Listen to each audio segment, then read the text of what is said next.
Gentlemen, let's move straight to our next conversation. The real benefit of a refinery is felt when petrol becomes affordable for the people.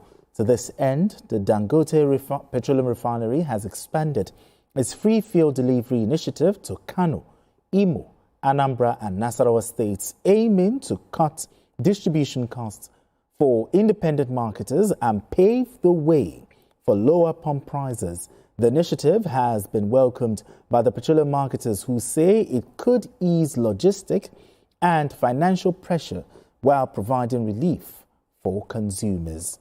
Dangote's free fuel delivery will lower logistics costs. Will this finally translate to cheaper petrol? I hope so.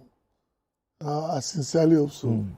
This is a promise he has made from day one, that he will try as much as possible to minimize overhead, so that the costs coming from the refinery can get to Kano or Maiduguri at a reasonably similar price.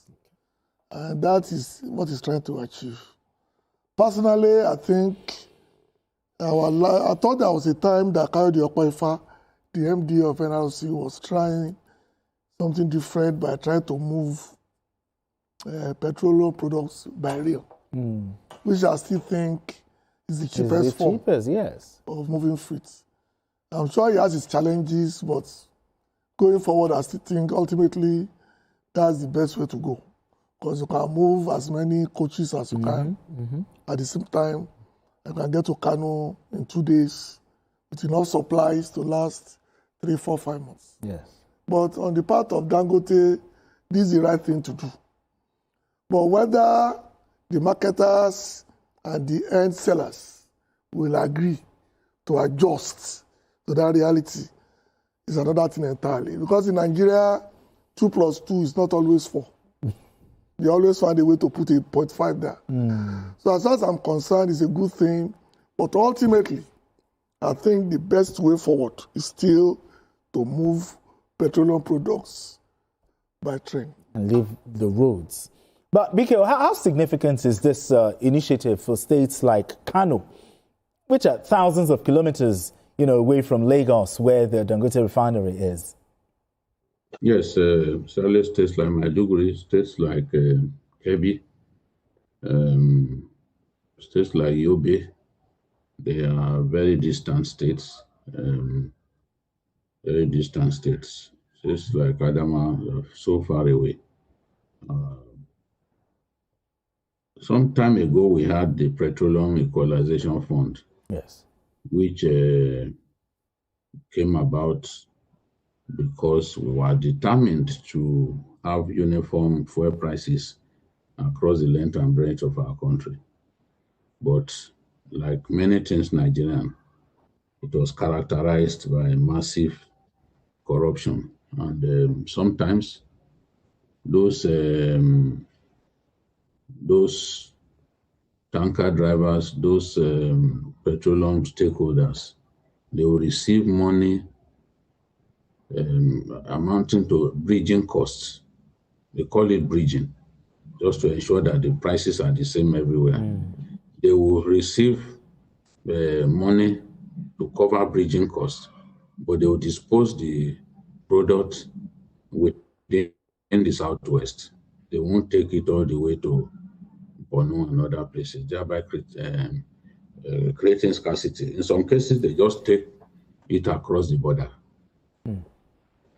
where petrol was sold way higher than the price in our country. Those people didn't have subsidy, so it was far more expensive over there. So it was more attractive for greedy petrol stakeholders to go and sell across the border than sell to our people here.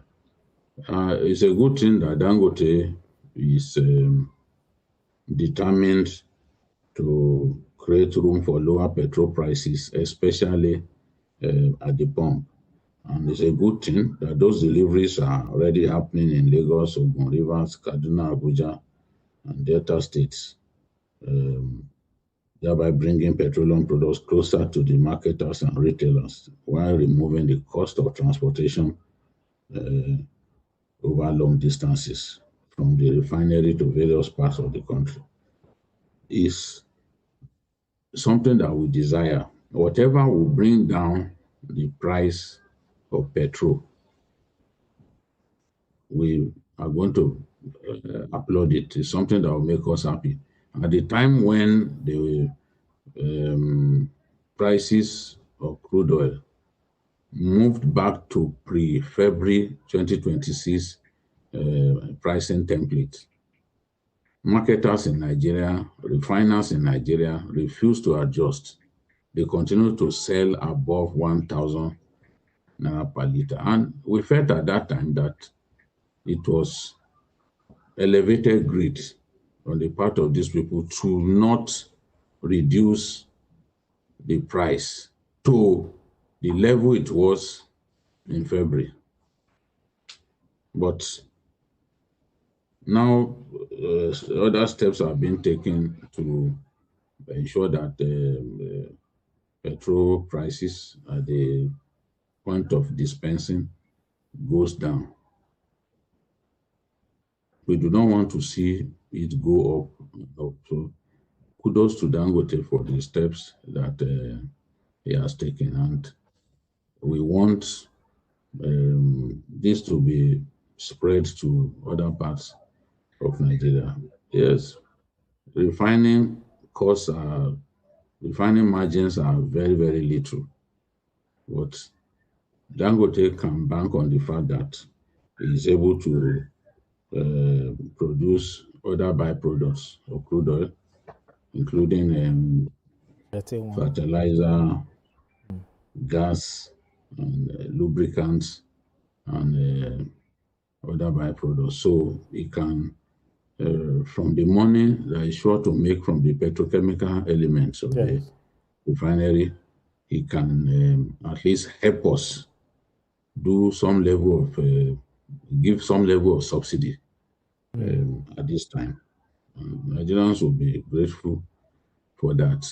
But we certainly need more. We need more steps along this line from Alhaji Dangote to help us bring down petrol prices. And once peace is restored in the Middle East between America, US, and Israel, we would like to see the Dangote Refinery lead the line in restoring petrol prices to what they used to be, to what they were before fighting broke out in February. So that is very important too. I mean, now Dangote's decision to absorb transportation costs, could this put pressure on other fuel marketers or major marketers to reduce fuel? Do you think we can have a price war in the downstream? Reduce fuel prices? Yes. I doubt it, because most of them don't have the same capacity as the Dangote group does. You have to understand most of them are small players, and most of them don't really move beyond particular areas. But to take on Dangote right now, you have to have that kind of resources. The number of fleets that Dangote controls, either for cement or for petrochemical. I think for a long time, Dangote will still be the dominant player when it comes to this handshake towards the customers to bring down prices. Others will be forced to come close, but they will still do what they do best. Ignore when the price go down. Very happy to increase when there's problem in the distribution chain. So to me, I think it's going to be a while before other players can match up to Dangote with the level of resources it has when it comes to moving goods and services.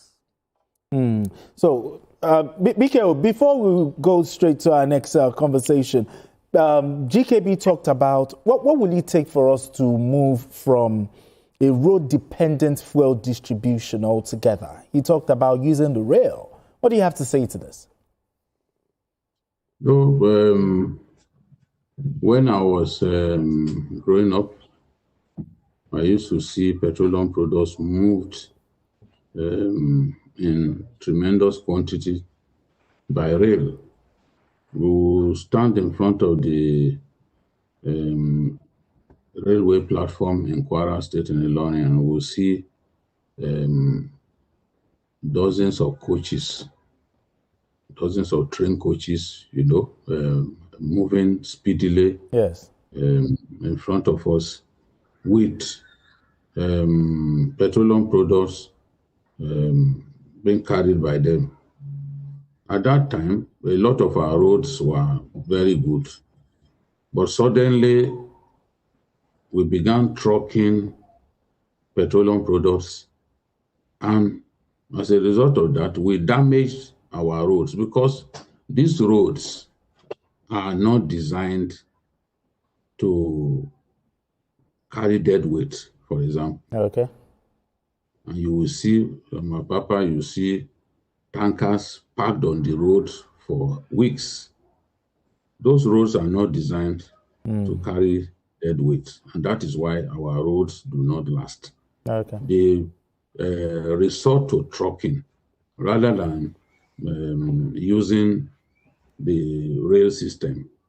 Is the reason a lot of our roads are in a bad state. Even the Lagos-Ibadan Expressway, you see some portions of it already damaged by trucking. Yes. So it's something that we have to consider. Okay. But with the increasing resorts to constructing roads with cement technology, concrete technology, those roads will last longer. Okay. And I can tell you, because Dangote built a road from Obajana, his biggest cement plant, all the way to Kaba in Kogi State. Obajana is close to Lokoja, all the way to Kaba. And that road has endured many years of battering from articulated truck drivers, and the road is still standing. Still standing. It's just the few places that the road needed repair, and they continually repair the road. So I believe that our resort to concrete technology for our roads will address the problem of trucking causing so much damage to All right, our then. road. All right, and gentlemen, just before we go, let's celebrate the Chief of Staff to the Governor of Lagos State, Tayo Ayinde, who is a year older